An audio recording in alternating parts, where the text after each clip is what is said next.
내 남편은 부유한 파트너들 앞에서 나를 망신이라 부르며 내 생일날 레스토랑에 버려두고 17명분의 저녁 식사 비용을 남겨두고 떠났다. 그는 어깨 너머로 한마디 던졌다. 내가 당신 같은 여자에게 관심을 가져준 것만으로도 감사해야지. 나는 조용히 미소 지으며 기다리기 시작했다. 오늘 아침 내 휴대폰은 스물세 통의 부재중 전화로 터질 듯이 울렸다. 이야기를 계속하기 전에 어느 나라에서 우리를 듣고 계신지 그리고 나이가 어떻게 되시는지 댓글로 남겨주시면 감사하겠습니다. 즐거운 청취 바랍니다. 내가 당신 같은 여자에게 관심을 가져준 것만으로도 감사해야지. 박준서, 내 남편은 청담동의 고급 레스토랑 라시엘의 우리 테이블에서 그 말을 외과 수술처럼 정확하게 내뱉었다. 그의 목소리는 레스토랑의 세련된 분위기를 갈랐고 그의 비즈니스 파트너 17명은 조용히 이 쇼를 지켜봤다.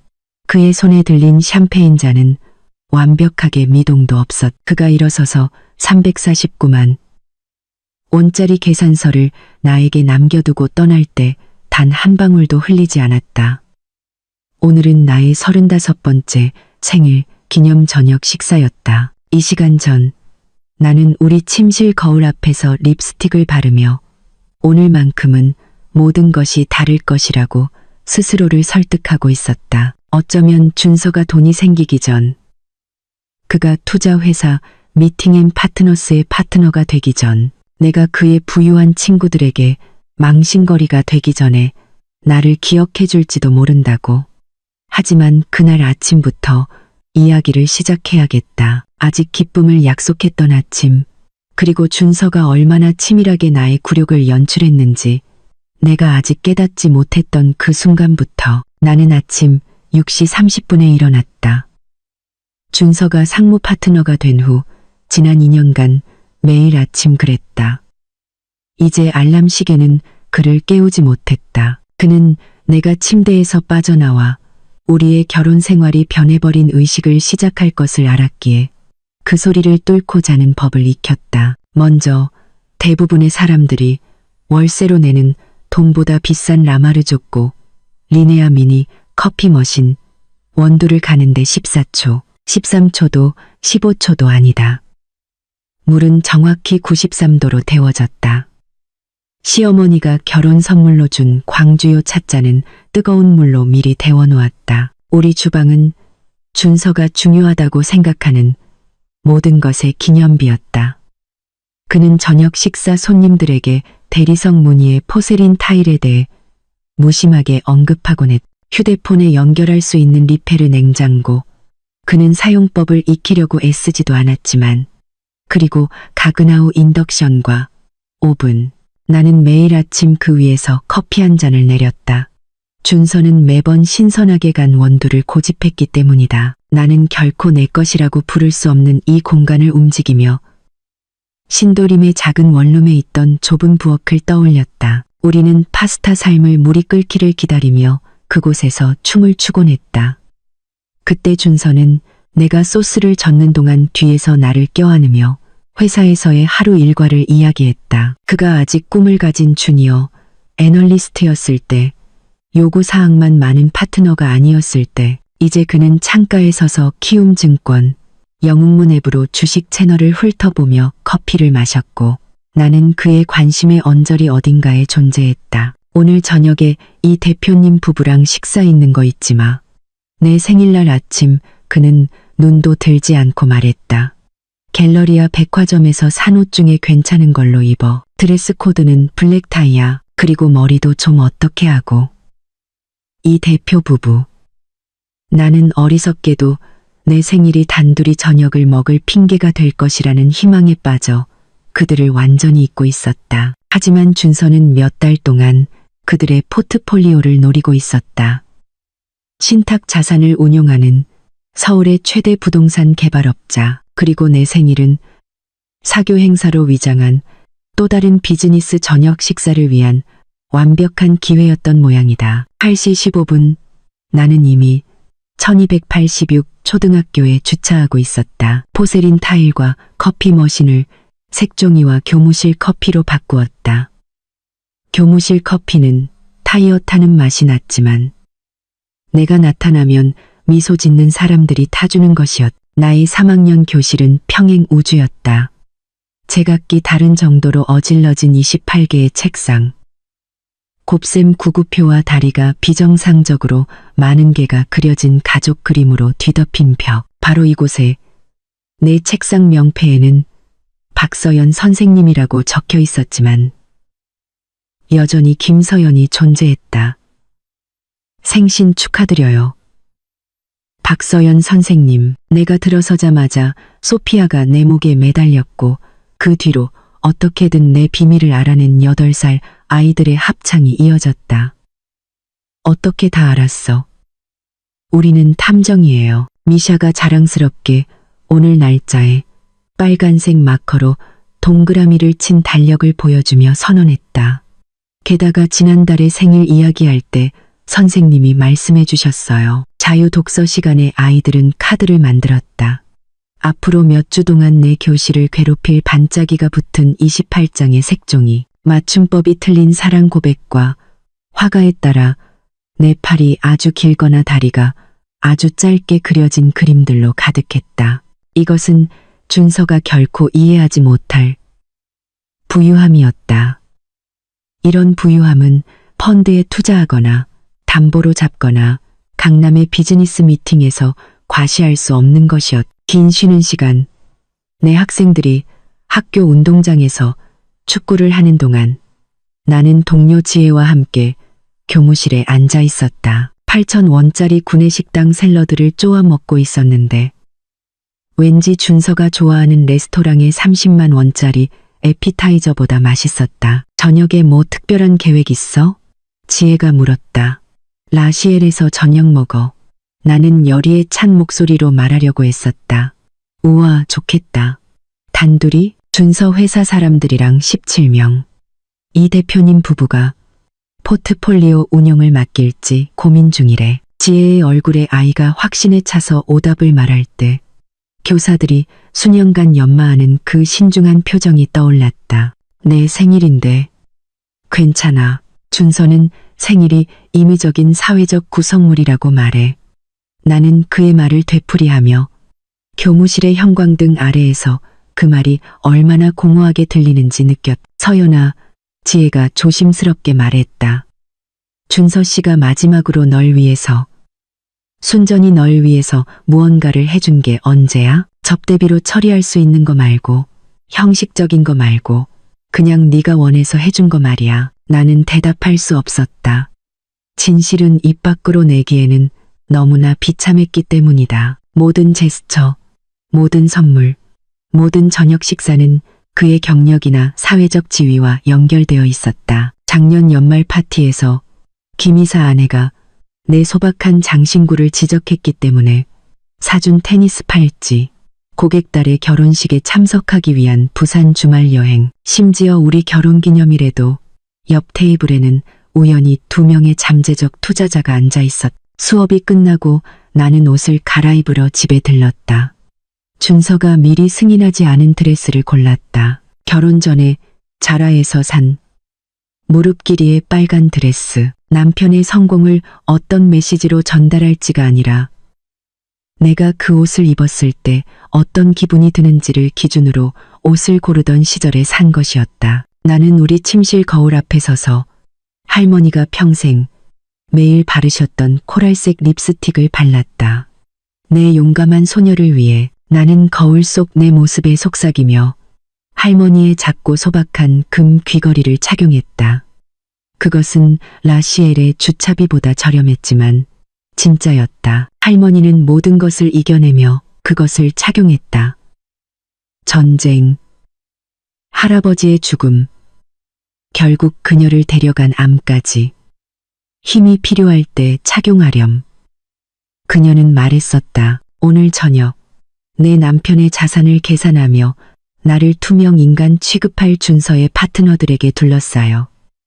나는 이 작은 보석들이 줄 수 있는 모든 힘이 필요할 것이다. 학교에서 오는 길에 나는 강남 컨트리 클럽을 지나쳤다. 완벽하게 관리된 잔디가 9월 하늘 아래 녹색 파수꾼처럼 서 있었다. 클럽 카드는 내 지갑에 있었다. 준서가 매달 열리는 아내들을 위한 모임에 내 참석을 아무리 고집해도 내가 결코 속하지 못할 세상으로의 접근을 허락하는 플라스틱 조각. 다음 모임은 내일이었고 그 생각만으로도 위가 오그라들었다. 모임은 가을 날씨치고는 유난히 따뜻한 날에 열렸고 그 때문에 클럽의 육중한 문을 통과할 때 내 SPA 브랜드 드레스가 불쾌하게 몸에 달라붙었다. 메인 홀에는 크림색 식탁보가 깔린 원형 테이블이 놓여 있었다.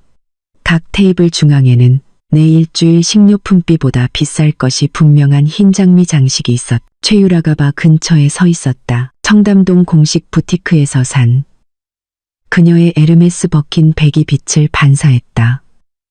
그녀가 김이사 아내에게 휴대폰으로 무언가를 보여주자 둘은 웃음을 터뜨렸다. 나는 그들의 테이블에 자리를 잡았다. 준서가 특별히 그 관계를 발전시키라고 지시했기 때문이다. 유라의 남편은 준서가 필사적으로 들어가고 싶어하는 가족 투자 지주 회사를 운영했고 김이사 아내 가족의 인맥은 서울 전역의 문을 열어줄 수 있었다. 내가 다가가자 그들의 대화는 갑자기 끊겼다. 얼굴에는 마치 국립극장 배우들의 가면처럼 미소가 떠올랐다. 어머, 서연 씨, 반가워요. 유라가 내 왼쪽 귀 근처 어딘가에 에어키스를 남기며 말했. 드레스가 참 발랄하네요. 갤러리아에서 샀어요. 솔직히 말해서 나는 사과하기를 거부하며 가볍게 말하려고 애썼다. 실용적이네요. 나도 그렇게 절약할 수 있으면 좋겠어요. 그녀의 말투는 세일 코너에 들어가는 이 차라리 삼배 옷을 입겠다는 뜻이었다. 웨이터가 와인 리스트를 들고 왔다. 유라는 25만 원짜리 보르도 와인을 주문했. 준서가 지난주에 중요한 고객들을 위해 같은 와인을 주문했기 때문에 나는 그 가격을 알고 있었다. 우리의 잔이 짙은 루비색 액체로 채워졌을 때 유라의 손이 어떻게든 떨렸다. 붉은 와인 줄기가 곧장 내 무릎으로 쏟아졌다. 어머나. 그녀의 탄식은 연극제 여우주 연상을 받을 만했다. 그 예쁜 드레스 어떻게. 그녀는 냅킨을 점점 커지는 얼룩에 너무 세게 눌러서 와인이 옷감의 모든 섬유에 스며들게 했다. 이거 완전히 내 잘못이야. 김 사모님, 차에 뭐 좀 없어? 김 사모님의 눈이 거짓된 걱정으로 반짝였. 운동복은 있는데 물론 디자이너 브랜드지만 급한 대로 괜찮을 거야. 나는 서 있었고 와인은 하얀 대리석 바닥으로 뚝뚝 떨어졌다. 홀에 있던 모든 여자가 무슨 일인지 보려고 돌아섰다. 일부는 동정심으로, 대부분은 다른 사람의 굴욕을 볼 때 사람들이 느끼는 그 만족감으로. 유라는 미네랄 워터와 냅킨을 더 요구하며 내 망가진 드레스에 최대한의 관심을 끌면서 쇼를 계속했다. 화장실에서 나는 종이 타월과 비누로 어떻게든 수습해 보려 했지만 얼룩은 배와 허벅지에 보라색 아프리카 지도처럼 변해버렸다. 문 너머 복도에서 유라의 목소리가 들려왔. 가엾어라. 준서 씨는 정말 자기 자선 사업 프로젝트랑 결혼했네. 꾸며줄 수는 있지만 촌티는 어쩔 수 없다니까. 그래도 노력하잖아. 김 사모님이 거짓 동정심을 담아 덧붙였다. 지난달에는 우리한테 일반 학교를 위한 기금 모금 행사를 하자고 제안했다니까. 마치 우리 후원회가 그런 걸 하려고 있는 것처럼 말이야. 준서 씨, 창피해서 죽을 지경일 거야. 나는 망가진 드레스를 추스르며 홀로 돌아왔다. 보르도 얼룩이 마치 디자이너의 의도인 척하려고 애썼다. 테이블의 여자들은 희귀 앵무새를 돕는 어떤 재단을 위한 자선 바자회에 대해 논의하고 있었다. 상상해봐. 새로운 누군가가 말했다. 이제 삼성전자 연말 파티에도 저 사람을 데리고 가야 할 거 아니야. 나는 학교에서 급한 전화가 왔다고 둘러대고 샤토마고와 굴욕의 냄새가 밴드레스를 입고 집으로 운전해 돌아왔다. 저녁에 내가 그 사건에 대해 이야기했을 때 준서는 노트북에서 거의 눈을 떼지 않았. 유라 씨가 좀 칠칠치 못할 때가 있어. 그가 화면의 그래프로 돌아가며 말했다. 다음번엔 좀 더 단순한 걸 입어.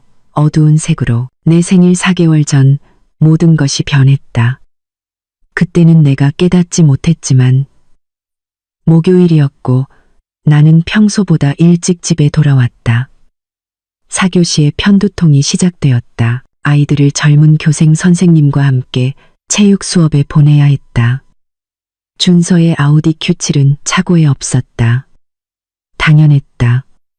그는 고객을 만나러 부산으로 출장 간다고 했으니까. 내가 그의 양복을 침실 드레스룸으로 옮기고 있을 때 재킷 주머니에서 영수증 하나가 떨어졌다.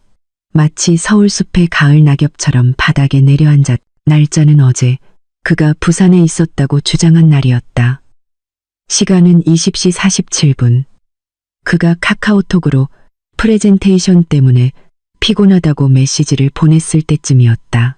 2인용 계산서, 굴, 샴페인, 초콜릿 수플레. 그는 항상 단 것이 자기 입맛에는 너무 달다고 말했었다.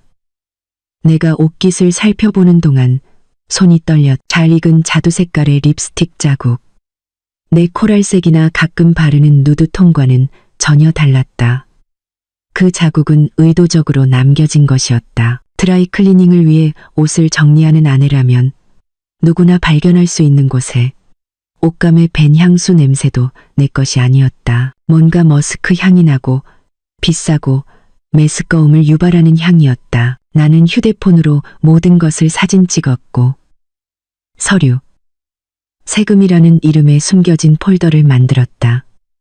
준서가 혹시라도 확인할 경우를 대비해서. 그런 다음 조심스럽게 영수증을 주머니에 다시 넣고 양복을 원래 있던 그대로 걸어두었다.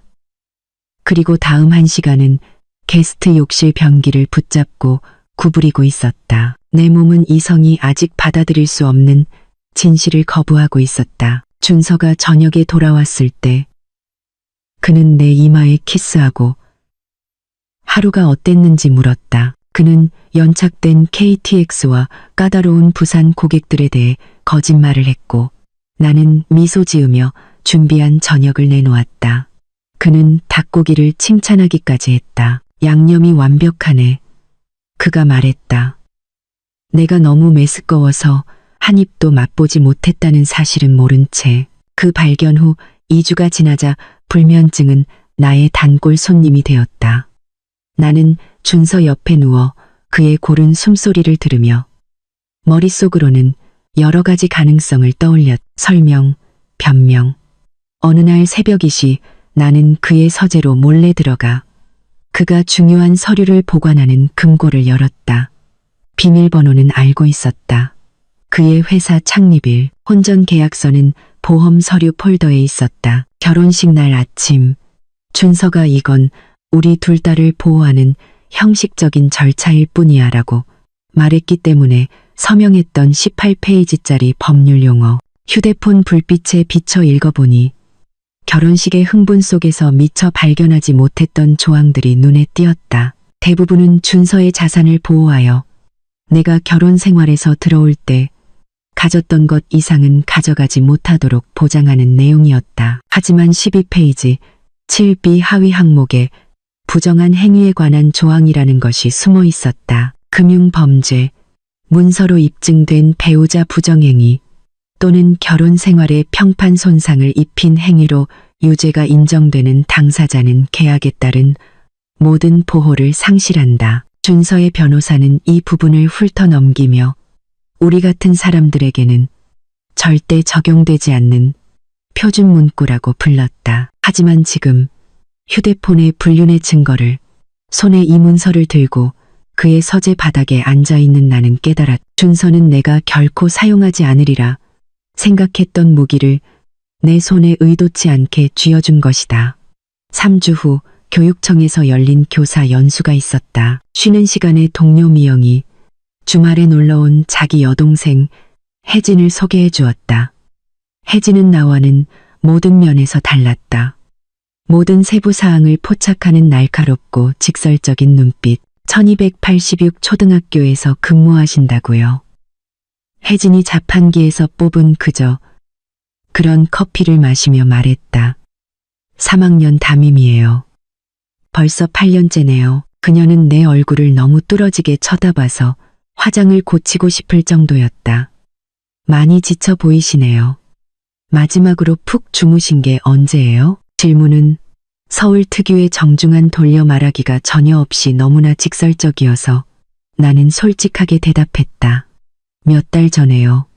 혜진과 미영이 시선을 교환했. 그러더니 혜진이 명함을 꺼내 테이블 위로 무심하게 밀었다. 저는 법정 재무분석가예요. 이혼 소송을 전문으로 하고 여성들이 중요한 결정을 내리기 전에 재정 상황을 파악하도록 돕죠. 그녀는 목소리를 낮췄다. 혹시 재정이나 다른 무언가를 이해하는 데 도움이 필요하시면요. 나는 명함을 받았다. 그것을 지갑 속 마트카드 옆에 넣을 때 손가락이 살짝 떨렸다. 혜진의 시선이 내 시선과 마주쳤다. 완전한 이해의 눈빛. 그녀는 말없이도 알고 있었다. 내가 왜 4개월 동안 잠을 못 자는지, 왜 손이 떨리는지, 왜 교사 연수에 유령처럼 앉아있는지 정확히 알고 있었다. 아는 것이 힘이에요. 그녀가 간단히 말했다. 그리고 때로는 잠보다 힘이 더 필요하죠. 혜진의 명함은 지갑에서 정확히 3일 동안 잠들어 있었다. 점심시간 나는 차에 앉아 철조망 너머로 3학년 아이들이 피구를 하는 것을 보며 떨리는 손가락으로 번호를 눌렀다. 제 재정 상황을 이해하는 데 도움이 필요해요. 그녀가 전화를 받자마자 내가 말했다. 말이 먼저 튀어나왔고 생각할 겨를도 없었다. 수업 끝나고 바빌론에 있는 프라우드 커피에서 만날 수 있을까요? 지난 3개월간의 거래 내역서에 안전하게 접근할 수 있다면 가져오세요. 안전하게. 그 단어가 머릿속을 맴돌았다. 나는 집으로 운전하며 준서가 돌아오기까지 정확히 40분이 있다는 것을 알았. 나는 우리 공동 계좌의 거래 내역서를 인쇄하고 만약을 대비해 그의 서류들을 빠르게 사진 찍었다. 숫자들은 뒤섞여 보였다. 내가 알지 못하는 입금과 출금, 들어본 적 없는 계좌로의 이체. 내가 금고를 닫을 때 초인종이 울렸다. 심장이 갈비뼈를 부술듯이 뛰었다. 현관 카메라로 보니 옷 커버를 든 검은 정장 차림의 여자가 보였다. 자세처럼 정교하게 다듬어진 미소. 박서연님, 저는 빅토리아라고 합니다. 스타일 엑설런스에서 왔어요. 시어머님께서 생일 파티 준비를 도와드리라고 부탁하셨습니다. 시어머니 박 여사님의 선물이 도착한 것이다.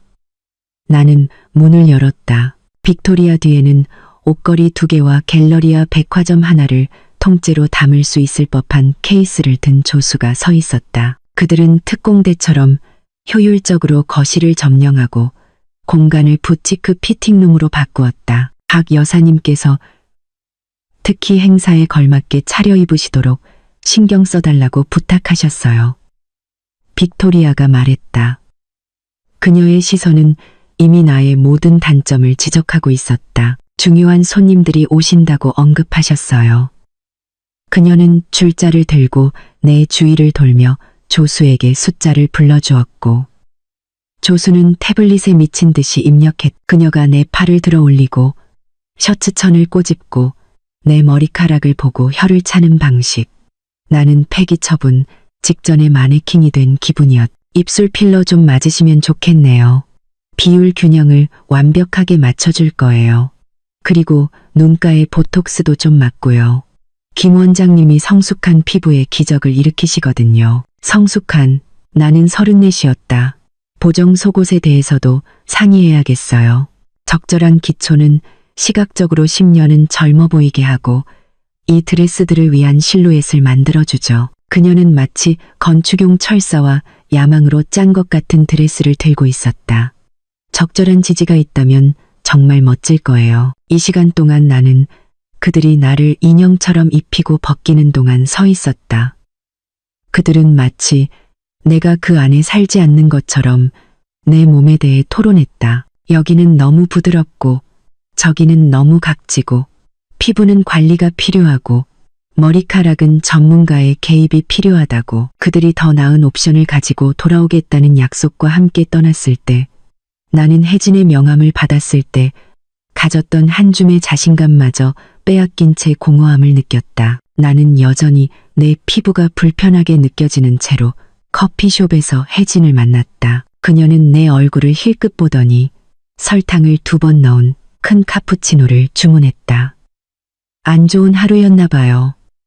시어머니가 스타일리스트를 보냈어요. 생일에 맞춰서 단장하라고. 혜진의 표정이 굳어졌다. 어디 맞춰볼까요? 중요한 분들에게 잘 보이기 위해서. 보아하니 17명의 중요한 분들인가 봐요. 나는 작은 테이블 위에 은행거래 내역서를 펼쳐놓았다. 준서 씨가 제 생일에 저녁 식사 전체를 계획했어요. 저한테는 말도 안 하고 오늘 아침에 우리 공유 캘린더에서 확인했어요. 혜진은 손님 명단을 훑어보았다. 손가락이 한 이름에서 멈췄다. 이아름, 그의 비서죠. 아주 유능해요. 준서 씨가 필요할 때면 항상 늦게까지 남죠. 혜진의 시선은 벽에서 페인트를 벗겨낼 수 있을 정도였다. 그녀는 거래 내역서로 시선을 돌렸다. 그녀의 분석적인 뇌는 이미 숫자를 처리하고 있었. 손가락이 내가 보지 못했던 패턴을 그렸다.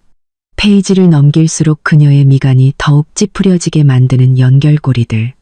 이 100만 원 출금은 접대비로 표시되어 있네요. 하지만 날짜를 보세요. 칼튼 호텔에서 신용카드로 결제된 날짜와 일치해요. 1박에 120만 원짜리 스위트룸, 룸서비스로 샴페인 2인분, 비즈니스 저녁 식사였군요. 그 주말에 준서 씨는 부산에서 열리는 콘퍼런스에 갔었어요. 흥미로운 콘퍼런스네요. 그녀는 노트북을 꺼내 키보드 위에서 손가락을 춤추게 했다. 금융 패턴에 대해 보여드릴 게 있어요. 다음 1시간 동안 혜진은 은행거래 내역서를 통해 내 자신의 삶을 읽는 법을 가르쳐 주었다. 보석상에서의 구매와 일치하는 접대비, 에이전트 프로보카테르 가격표와 일치하는 고객 선물, 외국은행 카드를 통한 매달의 계좌이체. 우리 것이 아니었지만 어떻게든 우리 공동 자금에서 나간 돈이었다. 그는 한 달에 약 100만 원을 누군가에게 쓰고 있어요. 하지만 그건 당신이 아니에요. 혜진이 조용히 말했다. 그건 당신의 연간 교사 급여보다 많은 액수예요. 아주 편안한 평행적인 삶을 영위하게 해주죠. 커피숍이 갑자기 너무 작고 너무 답답하게 느껴졌다. 나는 양해를 구하고 화장실로 갔다. 세면대 앞에 서서 차가운 물을 얼굴에 끼얹었고 거울 속 내 모습은 마침내 무언가 깨달음이 스친 눈으로 나를 바라보고 있었다. 나의 결혼 생활은 무너지고 있는 게 아니었다. 애초에 존재하지도 않았. 나는 준서의 성공적인 연극 속 소품이었고 무대에 설 기회 자체에 감사해야 하는 역할의 엑스트라였다. 내가 돌아왔을 때 혜진은 이미 보안 신용카드에 대한 정보를 찾아놓았다. 당신 이름으로 만든 무언가가 필요해요. 교원 공제회에서 당신 월급에만 의존하는 신용대출을 해줄 수 있을 거예요. 소액으로 시작하세요. 그의 것과 별개로 당신만의 신용기록을 만드세요. 모든 것을 기록하세요. 모든 모욕, 모든 굴욕, 모든 증거를. 제 언니 은하는 제 생일에 초대받지 못할 거예요. 갑자기 내 입에서 말이 튀어나왔다. 준서는 언니가 우리가 만들고 있는 이미지에 맞지 않는다고 해요. 그녀는 서울대병원 응급실의 수간호사로 매일 생명을 구하지만 시에레는 너무 평범한가 봐요. 혜진의 손이 테이블 너머로 내 손을 덮었다. 그렇다면 은하 씨야말로 당신에게 필요한 사람이에요. 준서 씨가 잘라내는 사람들은 이 모든 것을 이겨내도록 도와줄 사람들이죠. 생일 3일 전 나는 무언가를 확인해 보기로 결심했다. 우리는 집에서 저녁을 먹었다. 준서가 고객을 접대하거나 클럽에 가지 않는 드문 저녁이었다. 나는 그가 여전히 칭찬하는 몇 안 되는 요리 중 하나인 와인 소스 닭 결이를 준비했고 그가 두 번째 와인잔을 비울 때까지 기다렸다. 이 대표님 새 포르쉐 정말 멋지더라고요. 나는 외과 수술처럼 정확하게 닭고기를 자르며 무심하게 말했다. 어제 클럽에 타고 왔던 메탈릭 블루요. 준서의 포크가 입으로 가던 길에 멈췄다. 당신 클럽에 갔었어. 어제는 당신 연수날이었잖아. 최유라 씨랑 김 사모님이랑 점심 먹었어요. 거짓말은 진실과 쉽게 섞였다. 그분들이 이 대표님이 요즘 얼마나 잘 나가는지 이야기하더라고요. 이 대표는 그 차 리스한 거야. 준서가 긴장된 목소리로 말했. 진짜 부자는 자신을 소리내어 알리지 않아. 물론이죠. 그냥 멋있다고 생각했어요. 나는 물을 한 모금 마시고 덧붙였다. 그런데 말인데 용돈이라도 좀 벌게 과외 학생 몇 명 받을까 생각 중이에요. 일주일에 두어 시간 정도. 변화는 즉각적이었다. 준서의 얼굴이 옷깃부터 머리카락 뿌리까지 붉어졌다. 파트너 회의 중에 나타나던 관자놀이의 혈관이 갑자기 뚜렷해졌다. 내 아내가 무슨 거지처럼 부업을 할 필요는 없어. 사람들이 뭐라고 생각하겠어. 내가 가족을 부양할 능력이 없다고 생각할 거 아니야. 그냥 생각해 본 거예요. 저는 가르치는 걸 좋아해서요. 몇몇 학부모님들이 물어보시더라고요. 대답은 아니오야. 그가 와인잔을 너무 세게 내려놓아서 와인이 쏟아졌다. 바로 그래서 내가 빅토리아를 부른 거야. 당신은 내 세상이 어떻게 돌아가는지 이해를 못해. 우리 세상 말이야. 당신에게는 사소해 보이는 이런 작은 결정들. 그들은 그걸로 나를 판단해. 내 집을 관리하는 능력에 대해서 그는 먹다 남은 저녁을 남겨두고 일어섰다. 내 생일에 필요한 사람들을 초대했어. 중요한 사람들. 우리가 더 높이 올라가는데 도움을 줄 수 있는 사람들. 당신이 할 수 있는 최소한은 그에 걸맞게 보이고 행동하는 거야. 무슨 분당에 찌든 주부처럼 부업 이야기나 하면서 나를 망신시키지 말고. 그가 떠난 후 집안은 숨이 막혔다. 저녁 식사는 테이블 위에서 식어가고 있었고 그의 말은 내가 인정했던 것보다 더 오랫동안 타오르던 불의 연기처럼 공중에 떠 있었다. 아침 7시 30분. 나는 침실 거울 앞에 서서 위경련에도 불구하고 단호한 손으로 할머니의 귀걸이를 잠갔다. 빨간 드레스는 창백한 피부를 배경으로 도발적으로 보였다. 준서가 골랐던 검은색 상복 같은 갤러리아 드레스와는 전혀 달랐다. 휴대폰이 진동했다. 늦어져. 거기서 만나. 물론 아내와 함께 그녀의 생일 파쇼에 도착하는 것보다 중요한 등장이 더 중요하겠지. 나는 운전대를 잡을 내 손을 믿을 수 없어 카카오 택시를 불렀다. 라시엘로 가는 길, 익숙한 거리들이 창밖으로 흐릿하게 번져나가는 것을 보았다. 기사님이 백미러로 나를 힐끗 보았다. 무슨 좋은 일 있으신가 봐요. 제 생일이에요. 아, 축하드립니다. 남편분께서 뭐 특별한 거라도 준비하셨나 보네요. 나는 깨진 유리 조각 같은 미소를 지었다. 그런 셈이죠. 라시엘은 내가 결코 될 수 없는 모든 것의 기념비처럼 청담동에 우뚝 솟아 있었다. 조끼를 입은 발렛 직원들은 마치 다른 공기를 마시는 것처럼 걷는 여자들을 위해 문을 열어주었다. 지배인 김 부장님은 완전히 어울리지는 않지만 어쩔 수 없이 참아야 하는 사람들을 위해 아껴두는 그 특별한 표정으로 나를 알아보았다. 박서연 사모님, 일행분들은 이미 모이고 계십니다. 이쪽으로 오시죠. 별도의 룸은 이미 웃음소리와 잔 부딪히는 소리로 윙윙거렸다. 이 대표가 중앙에 서 있었다. 그의 목소리는 다른 사람들의 목소리를 압도하며 수수료를 깎으려던 고객에 대한 이야기를 하고 있었다. 김이사 아내는 벨벳 소파에 자리 잡고 자신의 4만 팔로워를 위한 카카오 채널에 모든 것을 생중계하고 있었다. 최유라가 발을 주재하고 있었. 그녀의 다이아몬드는 경고 신호처럼 빛을 반사했. 아, 저기 오늘. 이 대표가 선언했다. 목소리에는 연극적인 따뜻함이 배어 있었다. 오늘의 주인공이 도착하셨군. 모두가 돌아섰다. 17상의 눈이 똑같이 나를 평가했다. 빨간 드레스는 틀렸다. 귀걸이는 아무것도 아니다.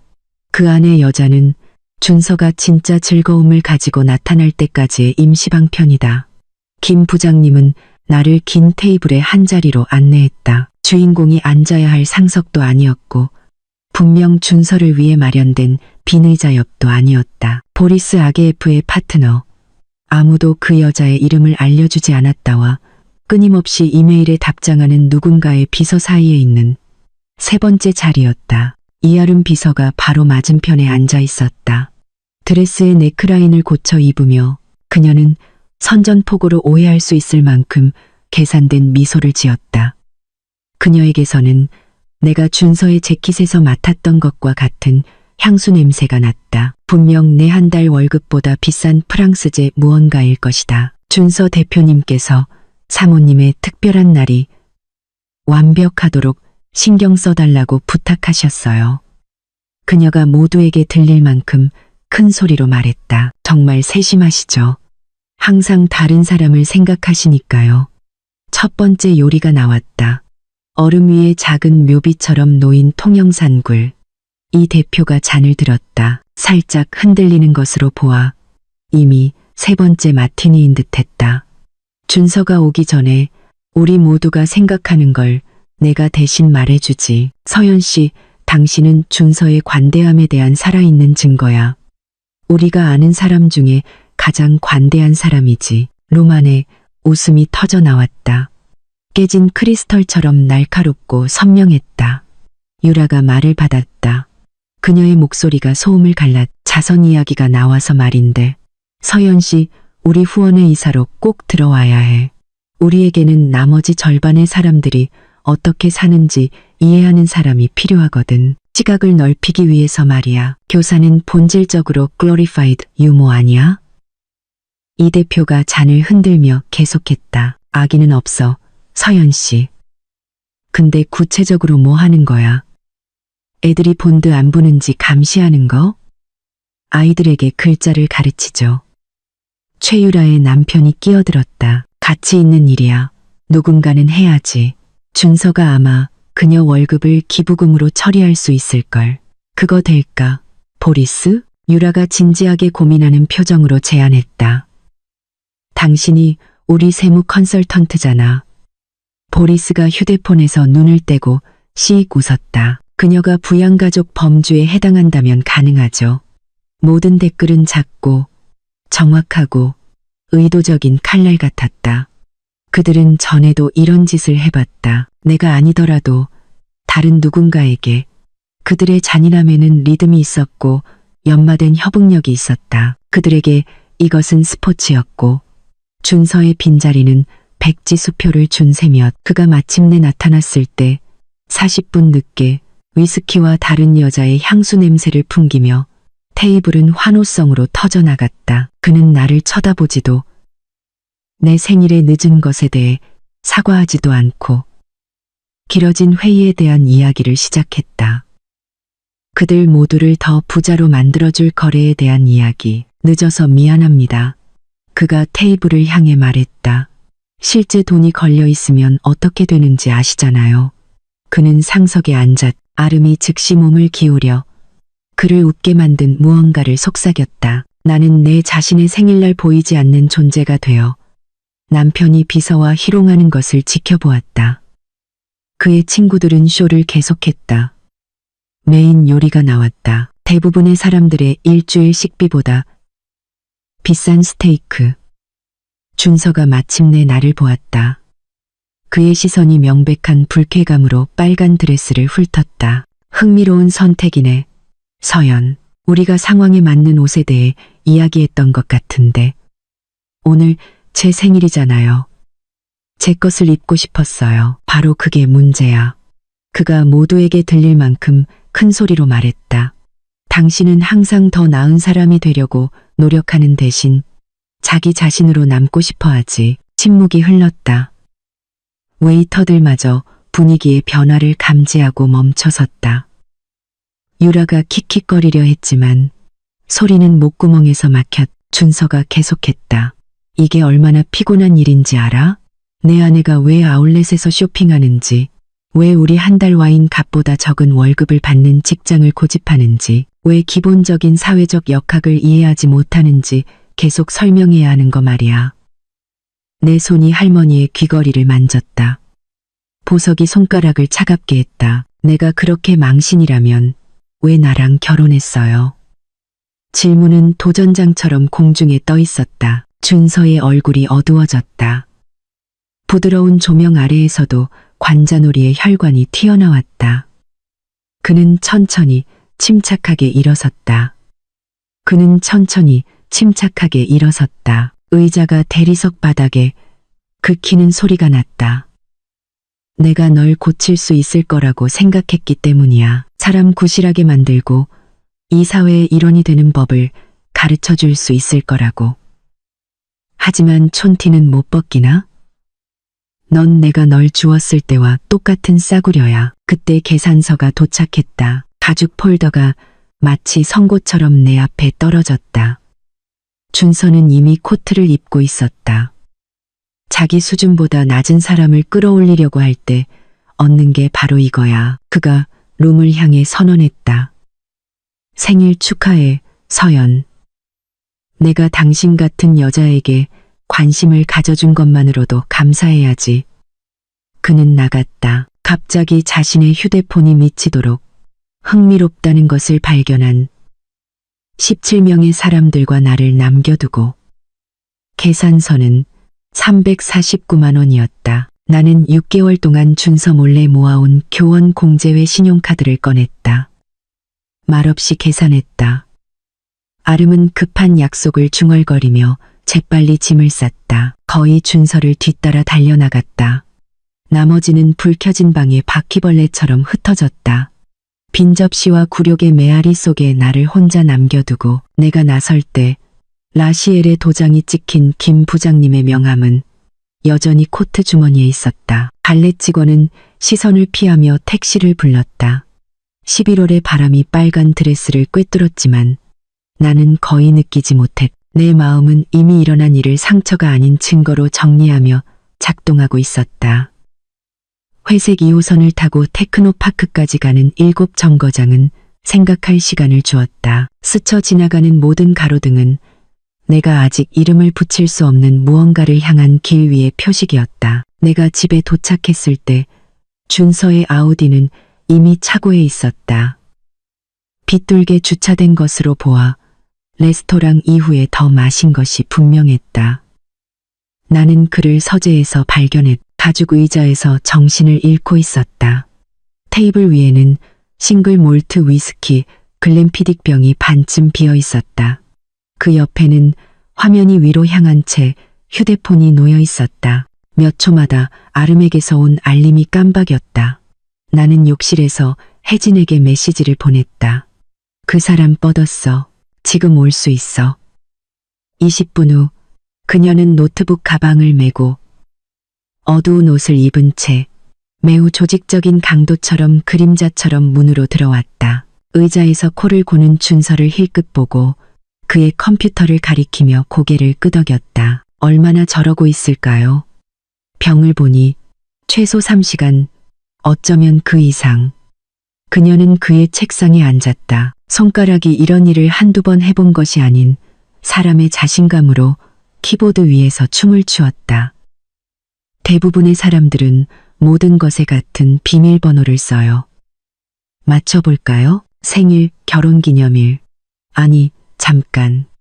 준서 씨 같은 사람들은 자신에게 중요한 날짜를 사용하죠. 파트너가 된 날, 나는 로그인 화면을 보았다.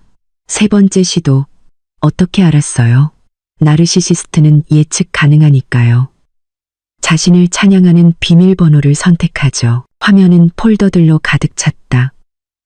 준서가 결혼 생활을 제외한 모든 것에 접근했던 것과 같은 꼼꼼함으로 정리되어 있었다. 혜진은 체계적으로 그것들을 훑어보았다. 파일을 열 때마다 얼굴이 어두워졌다. 그녀는 USB를 연결해 파일을 복사했고 나는 문을 지켰다. 이것 좀 봐요. 그녀가 화면을 돌리며 속삭였다. 어떤 크리스티나라는 여자와의 대화. 3개월 전. 준서가 서연은 아직도 내가 고객들이랑 저녁 먹는 줄 알아. 그 바보는 설득력 있게 말하면 뭐든지 믿을 거야. 어제는 심지어 너랑 만날 때 입을 내 셔츠를 다려주더라. 메스꺼움이 밀려왔지만 혜진은 이미 다른 폴더를 열고 있었다. 출구 전략, 지난달 날짜. 안에는 자금 이동 내역, 키프로스와 벨리즈의 역외 계좌로의 이체, 내가 몰랐던 자산 평가가 담긴 스프레드시트가 있었다. 이혼 변호사에게 보내는 편지 초안도 있었다. 거기에는 나를 정신적으로 불안정하다고 선언할 계획이 설명되어 있었다. 불륜에 대한 나의 망상적인 망상이 나를 부적합한 배우자로 만든다는 내용이었다. 그는 몇 달 동안 계획했어요. 혜진이 모든 것을 복사하며 말했다. 하지만 보세요. 그는 부주의해요. 이 이체들은 고객 계좌에서 나온 거예요. 그들의 돈을 역외 계좌를 통해 돌린 다음 투자 수익으로 되돌려 놓는 거죠.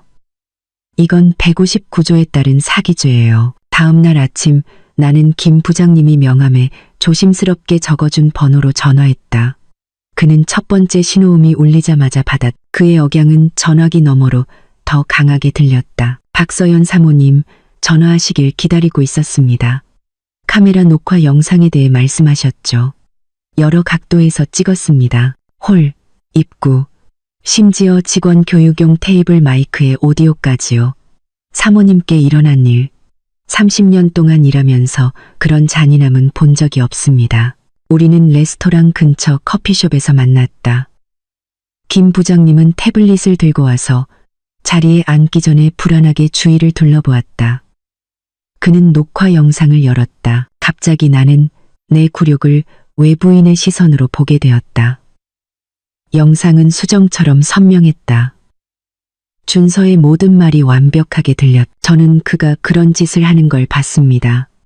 김 부장님이 조용히 말했다. 파트너들에게, 직원들에게. 하지만 자기 아내에게는 한 번도 그런 적이 없었죠. 2년 전에 알렉세이라는 웨이터가 있었는데 당신 남편의 재킷에 와인을 쏟았어요. 박 대표님은 그를 해고시키고 서울의 모든 레스토랑 블랙리스트에 올렸습니다. 이제 알렉세이는 건설 현장에서 일합니다. 왜 저를 도와주시는 건가요? 김 부장님의 시선이 부드러워졌다. 누군가는 오래전에 도와줬어야 했으니까요. 그리고 제 딸 때문에요. 그는 말을 멈추고 단어를 골랐다. 제 딸이 당신 남편 같은 사람과 결혼했습니다. 그녀가 떠날 용기를 냈을 때 그녀에게는 증거도 지원도 없었습니다. 법원은 그의 말을 믿었죠. 그는 내 휴대폰으로 파일을 옮겨주고 자신이 본 것을 자세히 설명하는 미리 준비된 진술서를 건네주었다. 다른 증인이 필요하다면 웨이터 3명이 증언하기로 동의했습니다. 그들도 충격받았어요. 이틀 후 나는 준서의 주변 사람 중 누구도 감히 발을 들여놓지 않을 자모스크보레치의 작은 카페에서 마르가리타 지노비에바와 마주 앉아 있었다. 그녀는 내가 회사 파티에서 봤을 때와는 다른 모습이었다. 더 건강하고 더 강해 보였다. 마치 오랜 병에서 회복한 사람처럼. 보리스가 이혼할 때 나를 파괴했어요. 그녀가 서론 없이 말했다. 하지만 설계자는 준서였어요. 그가 보리스에게 무슨 말을 해야 하는지, 어떤 정신과 의사를 언급해야 하는지, 어떻게 나를 불안정하게 보이게 만드는지 설명했죠. 대화 기록이 있어요. 그녀가 테이블 위로 폴더를 밀었다. 손은 떨리지 않았다. 준서는 보리스를 상담에 대비시켰어요. 내 인생을 파괴하는 대가로 450만 원 법률 서비스로 위장해서요. 하지만 그들은 몰랐죠. 나는 보리스가 증언을 연습하는 것을 녹음했어요. 준서의 목소리가 선명하게 들려요. 그가 양육권에 대한 의문을 제기할 단어들을 알려주죠. 왜 예전에 사용하지 않으셨어요? 망가졌었고 두려웠어요. 2년 동안 심리치료를 받고 나서야 이 증거들을 다시 볼 용기가 생겼어요. 하지만 그가 당신 생일에 당신에게 한 짓을 듣고 때가 왔다고 생각했어요. 그녀는 내 눈을 똑바로 쳐다보았다. 박준서는 충분히 많은 여자를 파괴했어요. 우리 세대에서 끝내야 해요. 저녁에 혜진이 노트북과 서류 상자를 들고 왔다. 우리는 식탁 위에 모든 것을 펼쳐놓았다. 준서는 또 다른 포커 나이트에 가 있었다. 증거들은 종합적으로 보았을 때 압도적이었다. 횡령 계획이 담긴 은행거래 내역서, 불륜과 자산은닉을 기록한 대화 내용, 나의 공개적인 굴욕이 담긴 김 부장님의 영상, 준서가 위증을 가르치는 마르가리타의 녹음, 고객 보고서에서 이걸 찾았어요. 혜진이 스프레드 시트를 열며 말했다. 아델라이데 모로조바 여사님, 83세, 매달 관리 서비스 비용으로 45만 원을 지불하는데 그 내역서에는 반영되지 않아요. 게오르기 비트만 씨, 78세, 몇 년 동안 거래가 없었던 포트폴리오 관리 비용을 청구받고 있어요. 17명의 다른 노인 고객들로부터 온 소액들. 총 얼마예요? 5년간 2억 1천만 원. 그는 금액이 보고 기준을 초과하지 않도록 세심하게 관리했어요. 하지만 종합적으로 보면 노인에 대한 명백한 금융학대 그림이 그려지죠. 나는 숫자를 보며 작년에 고인이 된 남편의 유산을 관리해 준 것에 대해 준서에게 감사하는 연하장을 보냈던 모로조바 여사님을 생각했다. 그녀는 그에게 모든 것을 맡겼고 그는 그녀가 알아채기 전에 죽기를 바라며 매달 훔치고 있었다. 충분해요. 혜진이 조용히 말했. 금융범죄, 문서로 입증된 배우자 부정행위, 영상으로 기록된 정서적 학대, 위증 공모, 어떤 것이든 당신의 혼전 계약서에 있는 부정한 행위 조항을 발동시킬 거예요. 이 모든 것을 합치면 준서 씨는 이혼해서 지는 것뿐만 아니라 모든 것을 잃게 될 거예요. 그럼 모든 것을 잃게 하세요. 내가 말했다. 목소리는 결혼 생활 내내 그 어느 때보다 단단했. 마지막 한 푼까지 전부. 혜진은 일요일 저녁 4개의 개별 패키지의 증거를 나누어 담는 것을 도와주었다. 각각 특정 수신인을 위한 것이었다. 우리는 마치 독성 물질을 다루는 것처럼 라텍스 장갑을 사용했다. 어떤 의미에서는 사실이기도 했다. 금융범죄는 금융감독원과 금융정보분석원으로, 노인 고객 횡령은 서울중앙지검으로, 사기 및 자금 세탁은 국세청으로. 4번째 패키지는 전혀 다른 사람을 위해 남겨두었다. 월요일 저녁. 나는 화요일에 병가를 냈다. 3년 만에 처음이었다. 교장 선생님은 묻지 않으셨다. 내 목소리에는 너무나 많은 피로가 담겨 있어서 어떤 병이든 핑계를 댈 수 있었다. 준서는 내가 일찍 잠자리에 드는 것을 거의 알아채지 못했. 홍콩과의 전화회의에 너무 바빠서 아내의 일정에 관심을 가질 틈이 없었다. 나는 알람을 새벽 5시로 맞추고 그를 깨우지 않기 위해 게스트 욕실에 옷을 남겨두었다.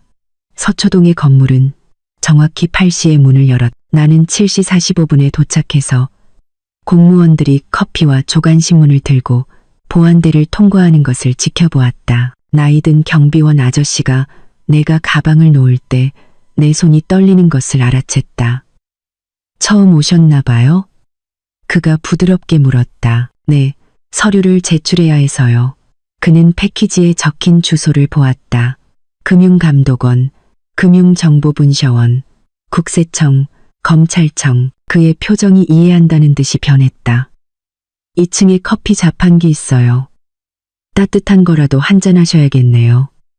이 사무실 직원들 좋은 사람들이에요.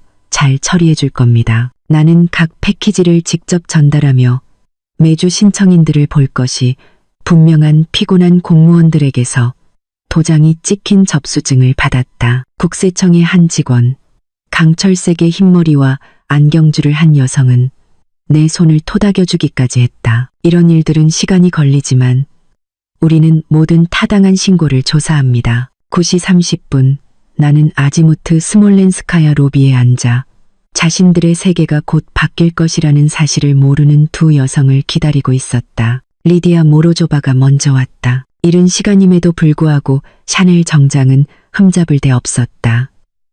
아델라이데 비트만은 5분 후에 나타났다. 목에는 진주 목걸이, 눈에는 당혹감이 서려 있었다. 안나, 리디아가 연습 없이 내 뺨에 에어키스를 하며 말했다. 메시지가 꽤 수수께끼 같던데 무슨 일이야? 나는 그들을 초대하며 신중하게 단어를 골랐다. 그들이 오기에 충분히 긴급하게 남편들에 대한 방어적인 충성심을 유발하기에는 충분히 자세하지 않게. 두 여성의 남편은 모두 준서의 가장 큰 고객이었다. 둘 다 내 생일날 그의 잔인함에 대해 웃었다.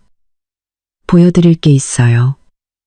나는 태블릿을 꺼냈다. 하지만 먼저 이 정보로 무엇을 할지는 전적으로 당신들의 선택이라는 것을 알아주셨으면 해요. 나는 먼저 사진을 보여주었다. 빨간 머리 여자와 함께 있는 준서. 그녀의 허리에 손을 올리고 내가 아닌 금발 여자와 함께 칼튼 호텔에 들어가는 준서. 그 다음은 영수증. 누구의 선물과도 일치하지 않는 보석 구매. 준서가 그들의 남편과 함께 있다고 주장한 날짜의 호텔 청구서. 왜 우리에게 이걸 보여주는 거죠? 아델라이데가 물었다. 얼굴은 이미 창백해졌지만 당신들 남편이 그 자리에 있었고 알고 있었기 때문이에요. 이 내역서를 보세요. 트윈스 가든에서의 사인, 저녁 식사, 준서, 이 대표, 당신들 남편, 그리고 크리스티나라는 어떤 여자. 그날 저녁 깨오르기는 당신에게 의료 컨퍼런스에 있다고 말했죠. 리디아가 태블릿을 움켜쥐고 이미지를 확대했다. 호흡이 변했다. 가쁘고 얕아졌다. 로버트는 그와 함께 콘퍼런스에 있었어야 했어요. 회사 경비를 아끼기 위해 방을 같이 썼다고요. 나는 부드럽게 말했다. 콘퍼런스는 없었어요. 그들이 알리바이를 계획하는 대화 내용을 가지고 있어요. 아델라이데의 손이 전화기를 향해 뻗을 때 떨렸다. 게오르기의 비서, 그녀는 항상 그의 진짜 일정을 알고 있었다. 그녀는 번호를 누르고 빠르게 통화하고 전화를 끊었다. 얼굴이 당혹감에서 분노로 바뀌었다. 의료 컨퍼런스는 없었어요. 그녀는 그가 일주일 내내 서울에 있었다고 해요. 그들은 서로를 감싸주고 있는 거예요. 내가 말했다. 이 시스템은 몇 년 동안 작동해 왔어요. 두 여성은 몇 분 동안 침묵하며 보여준 것을 소화했다. 그러더니 리디아가 등을 폈다. 등이 강철 막대처럼 굳었다. 저에게 모든 것을 보내주세요. 당신이 가진 모든 것을요. 저에게도요. 아델라이데가 속삭였다. 모든 것을. 나는 그들의 휴대폰으로 파일을 옮기며 새로운 증거가 나올 때마다 그들의 얼굴이 돌처럼 굳어지는 것을 지켜보았다. 그들은 단순한 희생자가 아니었다. 때를 기다리고 있던 동맹이었다. 다비드 얀폴스키는 편집국 근처 카페에서 나를 만났다. 맞은편 의자에 앉으며 흥분을 거의 감추지 못했다. 저는 미팅 앤 파트너스를 6개월 동안 조사해왔습니다. 서류상의 흔적은 아무데도 이어지지 않았고 소식통들은 말하기를 두려워했죠. 서류가 있다고 하셨죠. 노트는 이미 준비되어 있었고 펜은 손에 쥐어져 있었다. 나는 USB를 건넸다. 재무서류, 대화 내용, 노인 고객 횡령 증거, 당신의 조사를 뒷받침할 모든 것이에요. 그가 노트북으로 파일을 훑어볼 때 눈이 커졌다. 이건 믿을 수 없군요. 어떻게 이걸 구하셨죠? 저는 8년 동안 그것과 함께 살았어요. 이제 막 주의를 기울이기 시작했을 뿐이죠. 모로조바 여사 이야기 하나만으로도 일면감이에요. 이 절도 계획들. 그리고 공식적으로 증언할 준비가 되셨나요? 수요일 아침에요. 목소리는 단호했다. 그전에는 안 돼요. 48시간이 필요해요. 그는 말하지 않은 것을 이해하며 고개를 끄덕였. 수요일 아침 초판입니다. 점심때쯤이면 모든 곳에 퍼질 겁니다. 나는 가벼운 마음으로 카페를 나왔다. 모든 전략적인 단계는 수년간 쌓아온 짐을 덜어주었다. 척경년간 소용년간 쌓아온 짐을 덜어주었다. 척경단인 마지막 목적지는 쿠르키노에 있는 언니 은하의 집이었다. 커피와 안전의 냄새가 나는 2층 타운하우스. 내가 초인종을 누르기도 전에 그녀가 문을 열었다. 내가 평정심을 잃을 만큼 충분히 오랫동안 나를 껴안았다. 카메라 녹화 영상 봤어. 그녀가 나에게 말했다. 김 부장님이 보내줬어. 그 레스토랑에 쳐들어가서 널 끌어내고 싶었어. 그들이 봐야 했어. 그들 모두가 그가 진짜 어떤 사람인지. 그녀는 몸을 떼고 내 얼굴을 살폈다. 너 달라졌어. 더 강해졌어. 존엄성의 부스러기에 감사하는 것에 지쳤어. 그의 인생에 존재하는 것에 대해 사과하는 건 이제 그만할래. 은하는 군대처럼 정확하게 게스트룸을 준비했다. 깨끗한 침구, 여분의 담요, 침대 옆 충전기, 화장대 위에 할머니 장신구 상자. 네가 계획을 시작했을 때 몇 주 전에 옮겨놨어. 그녀는 심지어 내가 가장 좋아하는 차, 준서가 설거지물이라고 말했던 저렴한 그린필드 차를 사두었다. 얼마나? 그녀가 물었다. 그가 깨닫는데 얼마나 걸릴까? 난 돌아가지 않을 거야. 좋아. 필요하다면 영원히 머물러. 밀라가 아냐, 이모 언제 놀러 오냐고 물어봐. 그녀의 딸, 내 15살 조카가 마치 신호라도 받은 듯 문가에 나타났다. 엄마가 그러는데 준서 삼촌은 인격장애가 있는 걸어다니는 투자 펀드래. 밀라, 은하가 꾸짖었고 나는 웃었다. 몇 달 만에 처음으로 진심으로 웃었다. 네, 엄마 말이 틀리지 않았어. 그날 밤 나는 은하의 게스트 침대에 누워 사람들이 연기하지 않고 진짜로 사는 집의 낯선 소리를 들었다. 완벽한 침묵을 요구하는 포세린 타일도 모든 구석에 있는 비난도 없었다. 그냥 내가 사과 없이 존재할 수 있는 집. 휴대폰은 침대 옆 탁자 위에서 어둡게 놓여 있었다. 준서는 아직 전화하지 않았다. 아마 부재 중인 것조차 눈치채지 못했을 것이다. 생일 파티의 실패 때문에 게스트룸에서 삐져 있다고 생각했을 것이다. 하지만 내일 아침 수사관들이 사무실에 도착하고 고객들의 아내들이 질문을 시작하고 다비드 얀폴스키가 최종 사실 확인을 시작할 때 준서는 그의 감사하는 아내가 마침내 감사하기를 멈췄다는 것을 깨달을 것이다. 게스트룸의 정적은 새벽 4시 47분에 폭발했다. 휴대폰이 알림의 폭풍으로 진동했다. 화면이 어두운 방을 번개처럼 밝혔고 침대 옆 탁자를 점점 더 집요하게 두드렸다. 12분 동안 23통의 부재중 전화. 나는 앉아서 심장이 뛰는 것을 느끼며 치밀하게 계획된 계획이 실현되는 것을 지켜보는 사람의 초연한 평온함으로 휴대폰에 손을 뻗었다. 첫 번째 음성 메시지는 새벽 4시 35분 준서에게서 온 것이었다. 서연, 어디야? 사무실에 수사관들이 들이닥쳤어. 컴퓨터를 압수하고 있어. 당장 전화해. 두 번째, 3분 후 분노가 드러나기 시작했다. 무슨 짓을 한 거야? 네가 뭘 원하든 당장 멈춰. 어른답게 이야기할 수 있잖아. 다섯 번째 메시지에 이르러서는 내가 한 번도 들어본 적 없는 목소리가 되었다. 두려움, 계좌를 동결하고 있어. 고객들한테서 전부 전화가 와. 파트너들이 긴급 회의를 요구하고 있어. 서연, 제발. 이건 미친 짓이야. 이 대표는 6통의 메시지를 남겼다. 하나같이 이전 것보다 더 공황 상태였다. 검찰이 방금 우리 집에서 나갔어. 노트북을 가져갔고 역외 계좌와 고객 자금에 대해 묻고 있어. 도대체 무슨 일이 일어나고 있는 거야? 8년 동안 한 번도 직접 전화한 적이 없었던 김이사 아내는 평판 보호와 사회적 파장에 대한 3통의 메시지를 남겼다. 심지어 최유라도 전화했지만 그녀의 메시지는 놀라웠다. 서연 씨, 자기.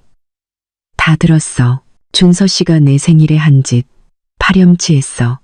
뭐 필요한 거 있으면 제발 전화해. 은하가 조용히 노크하고 커피 2잔을 들고 왔다. 이거 보고 싶을지도 몰라. 그녀가 구석에 있는 TV를 켜며 말했다. 아침 경제 뉴스가 막 시작되고 있었다. 훈련된 앵커의 평정심은 중요한 뉴스를 전하는 흥분을 거의 감추지 못했다. 오늘 이른 아침 수사관들이 미팅앤 파트너스 사무실을 압수수색하여 서류와 컴퓨터 장비를 압수했습니다. 소식통에 따르면 혐의는 노인 고객들의 포트폴리오와 관련된 사기 및 횡령입니다. 화면에는 서울타워에서 검찰 직원들이 상자를 운반하는 모습이 나왔다. 직원들이 인도에 물이 지어 서 있는 동안 일부는 아직 운동복 차림이었다. 기업 피트니스 센터에서 아침 운동을 하다가 대피한 것이다. 카메라는 이 대표가 조사를 받기 위해 검찰 차량으로 이송될 때 얼굴을 가리려고 애쓰는 모습을 포착했. 회사는 성명을 발표하여 개별 파트너의 어떠한 위법 행위와도 거리를 둔다고 밝혔습니다. 앵커가 계속했. 강남 컨트리클럽의 소식통에 따르면 수사 기간 동안 여러 회원의 특권이 정지되었다고 확인되었습니다. 전화기가 다시 울렸다. 이번에는 내가 2주 전 숨겨둔 신용카드로 몰래 고용한 변호사 엘리자베타 홀로도바였다. 좋은 아침입니다. 서연 씨 뉴스 보고 계시겠죠? 정말로 일어나고 있네요. 오, 그럼요. 법원 문이 열리는 오전 9시에 이혼 소송을 제기할 겁니다. 형사수사와 제공된 증거를 고려하여 즉각적인 자산 동결과 신속 절차를 요청합니다. 당신 남편이 고집했던 혼전 계약서, 부정한 행위에 관한 조항이 모든 것을 매우 간단하게 만듭니다. 7시 15분 은하가 아침 식사를 준비하고 있을 때 우리는 급정거하는 소리를 들었다.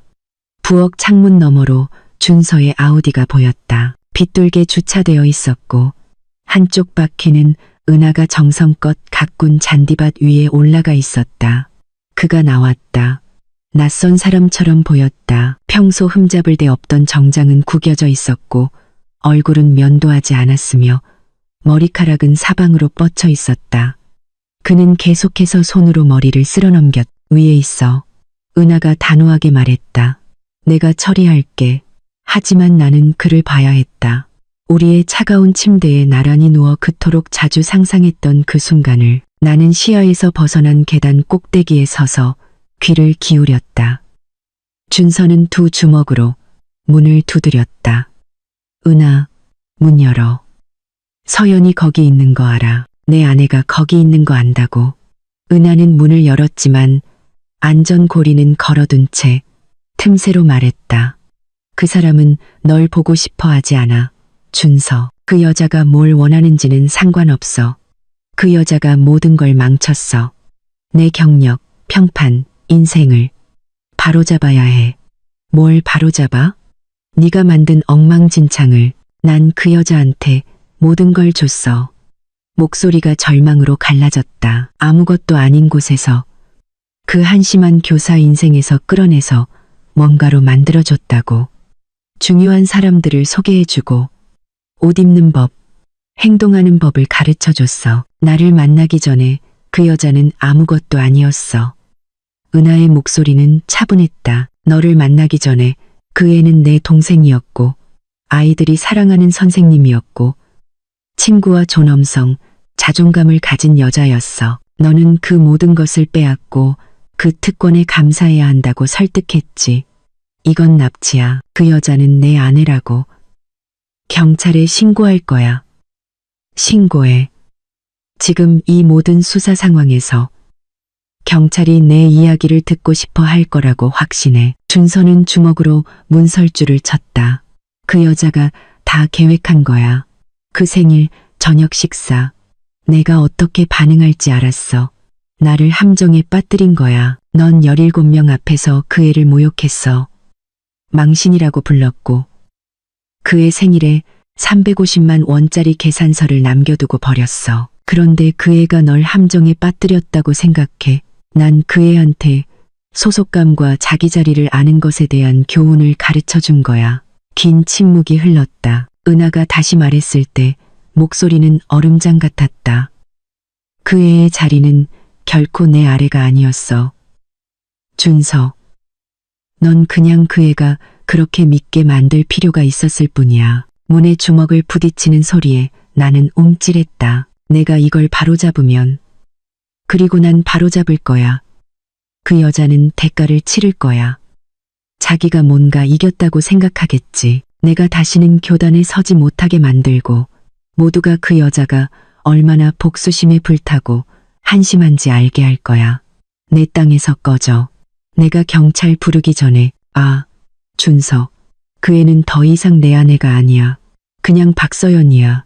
마침내 자기 가치를 기억해낸 여자. 나는 차문이 쾅 닫히는 소리, 유턴할 때 타이어가 비명을 지르는 소리를 들었다.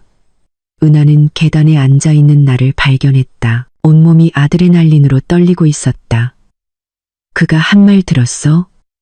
모든 것이 무너지는 지금도 그는 여전히 내가 감사해야 한다고 생각해. 그래서 네가 이길 거야. 그래서 네가 이길 거야. 은하가 옆에 앉으며 말했다. 그는 아직도 자기가 졌다는 걸 이해하지 못하니까. 엘리자베타는 정호에 전화했다. 서류는 제출되었습니다. 판사는 형사수사를 근거로 긴급 자산 동결 결정을 내렸습니다. 준서 씨의 변호사가 이미 전화해서 필사적으로 합의를 원하고 있습니다. 저는 법정에서 보자고 말했습니다. 혼전 계약서는 매우 명확합니다. 부정한 행위는 모든 보호를 무효화합니다. 횡령, 배우자 부정행위, 금융사기 증거를 고려할 때 당신은 상당한 위자료를 받을 자격이 있습니다.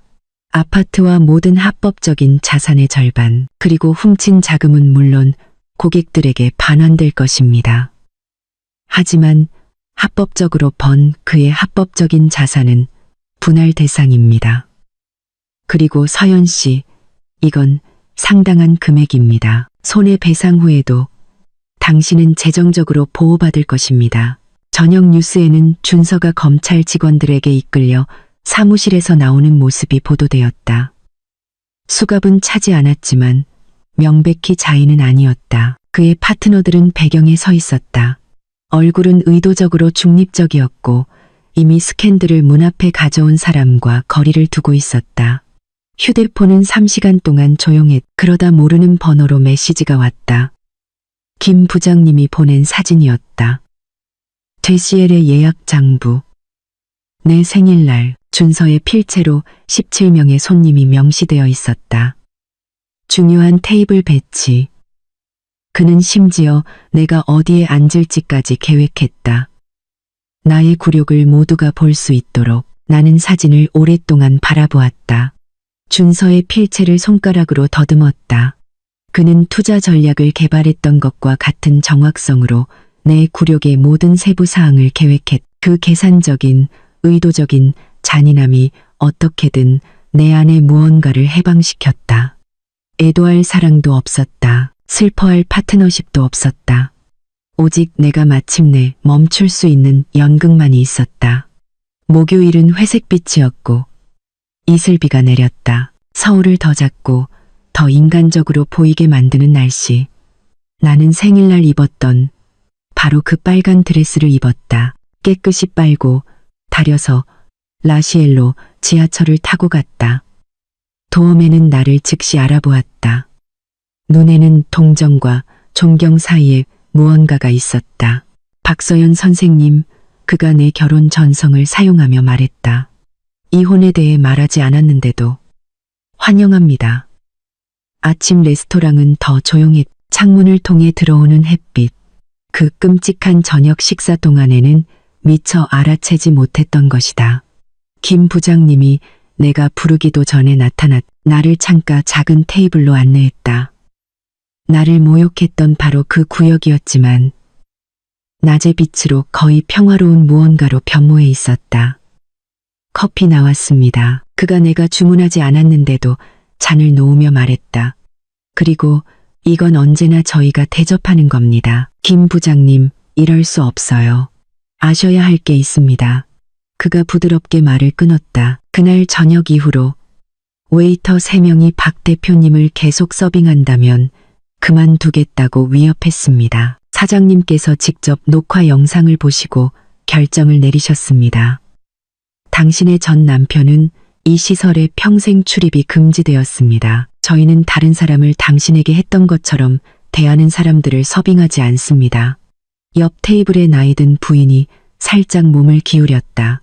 실례합니다, 부인. 저도 그날 저녁 당신 생일에 여기 있었어요.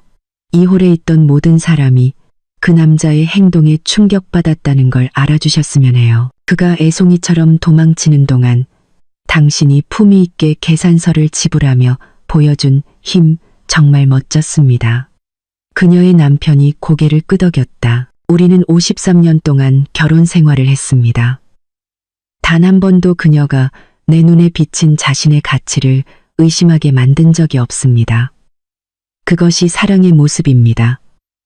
젊은 부인, 당신이 겪은 것은 사랑이 아니라 소유욕입니다. 나는 레스토랑에 1시간 동안 앉아 있었다. 용서의 맛이 나는 커피를 마시며 창밖으로 더 이상 장애물이 아닌 가능성으로만 보이는 도시가 깨어나는 것을 보았다. 엘리자베타는 정호에 전화했다. 그들이 합의할 준비가 됐어요. 이 시까지 제 사무실로 오실 수 있나요? 엘리자베타의 법률회사 회의실은 준서의 대리석과 위협의 세계와는 다른 느낌이었다. 실용적인 고급스러움, 편안한 의자, 괜찮은 커피, 실제로 열리는 창문. 내가 도착했을 때 준서는 이미 2명의 변호사와 함께 와 있었다. 그들은 분명 다른 곳에 있기를 더 바랐을 것이다. 그는 어딘가 작아 보였다. 줄어들었다. 구겨진 정장이나 눈 밑의 그림자 때문만이 아니었다. 나를 보자 그는 이를 악물었지만 변호사들이 경고하듯 그의 팔을 건드렸다. 빨리 끝내죠. 수석 변호사가 테이블 위로 서류를 밀며 말했다. 상황과 형사 수사 진행 상황을 고려하여 박 대표님은 관대한 합의를 제안할 준비가 되어 있습니다. 엘리자베타가 웃었다. 진심으로 웃었다. 관대하다고요? 당신의 의뢰인은 금융사기, 배우자 부정행위, 정서적 학대를 저질렀습니다. 모든 것이 문서화되어 있죠. 혼전 계약서의 부정한 행위 조항은 매우 명확합니다. 이건 협상이 아니라 손실 최소화입니다. 조건은 내가 상상했던 것보다 좋았다. 국제 지하철역 근처의 아파트는 완전히 내 것이 되었다. 모든 합법적인 투자의 절반이 즉시 이전되었다. 내 교사 월급의 3배에 달하는 매달의 생활비가 10년 동안 보장되었다. 준서의 손이 서명할 때 떨렸. 페이지를 넘길수록 서명은 점점 약해져 거의 알아볼 수 없게 되었다. 네가 날 파괴했어. 그가 서류에서 눈을 떼지 않고 조용히 말했다. 난 너한테 모든 걸 줬어. 아니, 내가 차분하게 대답했다. 넌 모든 걸 빼앗고 그 손실에 대해 감사하라고 나를 설득했지. 그의 변호사가 마지막 페이지를 넘겼다. 준서는 서명하고 테이블에서 물러나 떠나려고 일어섰다. 문에서 그는 돌아섰다. 나 없이는 넌 영원히 아무것도 아닐 거야. 나는 항상 무언가였어. 넌 그냥 내가 잊어버리기를 바랐을 뿐이야. 일요일 저녁, 은하의 집에서 다시 숨을 쉴 수 있었다. 그녀의 남편 미샤가 자신의 특기인 라자냐를 만들었다. 부엌은 마늘과 웃음으로 가득 찼다. 그들의 딸 밀라는 첫 번째 학교 무도회를 준비하고 있었다. 현관 거울 앞에 서서 15살보다 더 나이 들어 보이게 만드는 드레스를 고치고 있었다. 아니야 이모, 나 괜찮아 보여? 그녀가 불안한 목소리로 물었. 나는 뒤에 서서 거울 속에서 시선을 마주쳤다. 그러고 나서 핸드백에 손을 넣어 나의 굴욕과 생존의 증인이 되었던 바로 그 할머니의 귀걸이를 꺼냈. 이건 내 증조 할머니 것이었어. 내가 조심스럽게 잠그며 말했다. 그분은 전쟁, 상실, 인생이 던져주는 모든 것을 이겨내며 이것을 착용하셨어. 힘이 필요한 용감한 소녀들을 위한 것이라고 하셨지. 정말 예뻐요. 밀라가 조심스럽게 만지며 숨을 내쉬었다. 그분은 다른 말씀도 하셨어. 여자의 가치는 그녀를 알아봐준 남자에게 있는 게 아니고 인정해주는 친구들에게 있는 것도 입는 옷에 있는 것도 아니라고. 그것은 시련 속에서 보여주는 힘에 있고, 세상이 잔인할 때 간직하는 친절함에 있고, 다른 사람들이 빼앗으려 할 때 지키는 존엄성에 있어. 밀라가 돌아서서 나를 꼭 껴안았다. 엄마가 준서 삼촌이 한 짓, 이모를 어떻게 대했는지 이야기해줬어요. 그리고 이제 너는 무엇을 받아들이면 안 되는지 알게 됐지. 이 귀걸이는 강한 여자들이 어려움을 겪고 더 나은 사람으로 나오는 것을 지켜봤어. 오늘 그것들은 네가 춤추고 웃고 사과 없이 너 자신으로 남아있는 것을 지켜볼 거야. 월요일이 일찍 찾아왔다. 일주일 만에 처음으로 새벽 6시에 알람이 울렸다. 나는 가장 좋아하는 교사용 카디건을 입었다. 한 학생의 열광적인 포옹으로 생긴 커피 얼룩이 있는 바로 그 옷. 나는 1286 초등학교로 운전해 갔다. 긴 여행에서 돌아오는 기분이었다. 주차장에는 평소보다 차가 더 많았. 건물로 걸어가면서 다른 선생님들이 더 환하게 미소 짓는 것을 알아챘다. 내가 지나갈 때 경비 아저씨는 경례까지 했다. 교실에 들어서서야 이유를 알았다. 문 위에는 돌아오신 것을 환영합니다. 박서연 선생님, 보고 싶었어요. 라는 현수막이 걸려 있었다.